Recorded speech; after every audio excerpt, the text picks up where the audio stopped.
You're now listening to All Hog Sports, covering all Arkansas Razorback sports, such as football, basketball, baseball, and much more. Now, here's your host for today's show, Sam Stimson. Arkansas shot 23 pointers and only made 4 of them, 17.4% from 3. You look at Utah and their assist leader, Glyton, she had 11 assists. Arkansas had 5 assists as a team. So I think that was huge. Arkansas just really couldn't get the ball around and create offensive movement. When any team really, or Arkansas in general, shoots the ball 79 times in a game and only makes 28 of those shots, it's very difficult to win.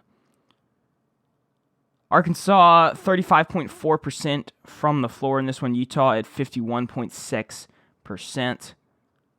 However, for Arkansas, Amber Ramirez in her final game as a Razorback went out. She had 24 points, really good performance. Point-wise, she was 10 out of 28 from the floor, though. 2 out of 12 from 3 and 2 for 4 from the line. So she did score a lot, but as you can see, the field goal numbers really weren't that high. And Arkansas has relied on her to score a lot of points this year, and she did that, but obviously the number didn't work out. Arkansas really only had 3 players shoot the ball double-digit times. Daniels was 7 out of 15. Spencer was 7 out of 15. Both of those girls had 18 points, and then really the scoring couldn't pick up for anybody else. If you look at the points besides that, you see 24, 18, 18, and then the rest of the points of the team combined for 9. So Daniels, Ramirez, and Spencer had great games, scoring, and then the rest of the team really couldn't get anything going on offense, which was very frustrating for Arkansas. Arkansas was out-rebounded 52-35 in this game.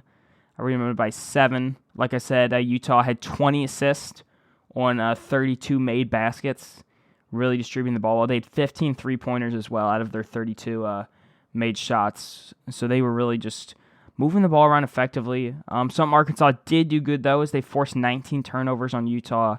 It wasn't enough to get anything done, but they were able to get the ball out and score some buckets in transition. For Utah, though, McQueen had 20 points. She was fantastic. Out of all the Utah starters, 4 of them had double digits. So they really had that balanced scoring attack, which led to 92 points. And I know social media is always, unrealistic, and people will just kind of say anything to say anything. But Mike Neighbors' job is not on the hot seat. He's not in trouble. That's just ridiculous to say. This was thought of as a, rebuilding type year for Arkansas. Last season losing 2 top WNBA picks in Dungy and then Destiny. Arkansas this season was looking to have more of a rebuild season, and they did go 7-9 in conference play, make the tournament as a 10 seed. Just because they lost a game to a talented 7 seed in Utah, one of the best teams in the Pac-12, doesn't mean that Mike Neighbors should be fired. And I know last season was rough, losing to Wright State in the round of 64. Sure, that was a different story. But again, I suggesting that he's on the hot seat or his job's in trouble or he's a bad coach, it's just unrealistic. Neighbors has done a fantastic job with this program, and after Jimmy Dykes got fired, this program was in a really rough spot. And a way I think a lot of you can compare it to is the Brett Bielema, Chad Morris. I mean, Arkansas was seriously in a really bad spot for women's basketball, and a great hire, Mike Neighbors. One of the few things I can say that Jeff Long did right. Yurchek extended Neighbors last year, so again, don't worry about him going anywhere or getting fired. That's just ridiculous to say. And the best team he had, the season got canceled by COVID. And that's frustrating that occurred and all, but this is the same guy who's beat Baylor, beat UConn. He showed that Arkansas can get to the top, and there's a lot of talent on this team, and I understand that the increased amount of talent results in an increased amount of expectations, and that's understandable. But you cannot expect, all these freshmen to come in and Arkansas to be insanely good. Arkansas will lose Ramirez this year, which would be tough, but lots of talented players returning. Spencer returning, Jersey returning, Goforth returning. Arkansas is going to be a good team going forward. And then you have a lot of players off the bench like Eden. She was hurt this season, a former 5-star McDonald's All-American. Arkansas will be in a good position to be good next season. And I'm not really too concerned with the way that this program is heading. I'm not saying going round to 64 bounces 2 years in a row is the right thing, but again, it just really doesn't mean that Arkansas, bad coach and all that. People who say that are just ridiculous. I totally disagree with that. I feel like the story kind of writes itself though in this game. When Arkansas again shoots 35.4% from the floor, it's going to be really hard to win. Look at last year's game at the same arena, actually, Frank Irwin Center, where Texas plays. Arkansas shot 34% from the floor. Arkansas then shot 35% in this game against Utah.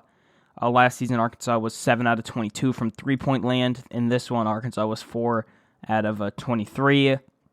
Last year, Chelsea got to the line 18 times in this game, but Arkansas as a team only got to the line 15 times. Again, but you have such a big difference that it's really hard to win this one.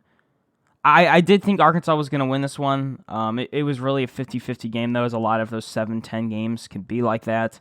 But as the game went on, Arkansas trailed for the entire game almost. My bad. They did trail for the entire game. There was not a point where Arkansas had a lead in this one.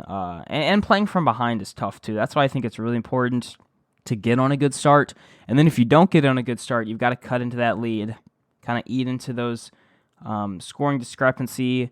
But Arkansas wasn't able to do that. But again, I think there's a lot of hope going forward with this program.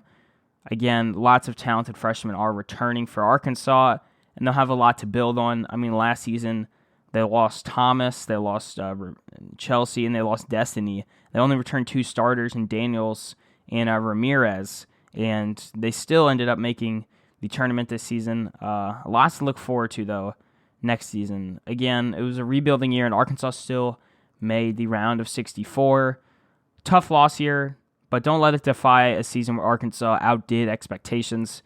Next season, I think higher expectations will definitely be on the rise with the amount of talent that Neighbors has brought in. Now later tonight, with a Sweet 16 berth on the line, Arkansas does play against New Mexico State. I'll have a recap out on that one either Sunday during the day or Monday morning. Not sure yet, but I'll keep you updated on my Twitter at AllHogSportsPod. So make sure to follow me there, but signing off for now. Whoop Pig Suey. 16 berth on the line. Arkansas does play against New Mexico State. I'll have a recap out on that one either Sunday during the day or Monday morning.